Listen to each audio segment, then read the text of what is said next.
Aku dah buat macam-macam dari pagi tadi, tapi bateri masih tinggi lagi. Inilah dia rahsia bateri tahan lama yang paling nipis dalam industri. Vivo V50 Lite 5G dengan teknologi bateri Blue Volt yang paling slim. 6500 mAh bateri Blue Volt, teknologi eksklusif flagship Vivo, paling nipis dalam industri. Hayatnya luar biasa. Cas sekali je tahan sampai 73 jam. Lagi best, kalau tinggal 1% pun dia boleh tahan 26 minit lagi. Dengan 90W flash charging, charge 23 minit je bateri dah separuh penuh. Power lagi, boleh charge phone lain sekali, reverse charging pun ada. Oops, tertumpah air pun relax je sebab apa? Vivo V50 Lite 5G ni IP65 kalis air. Kena calar dengan kunci pun tak lut sebab apa? Ada 5 kali protection dengan ultra durable. Lasak sangat ni. Kamera Sony IMX882 memang padu dan berkualiti. Gambar sharp, color pop-up, detail pun cukup rasa.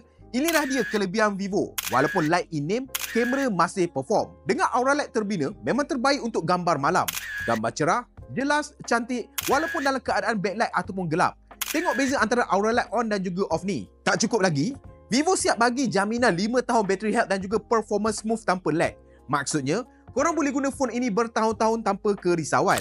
Serius lah, harganya bermula daripada RM1,299 je dapat spek power macam ni. Confirm berbaloi. So, jom cuba sini ni, Vivo V50 Lite 5G ni. Bateri paling nipis dalam industri, charge pantas, kamera padu, tahan lasak, memang gempak habis weh.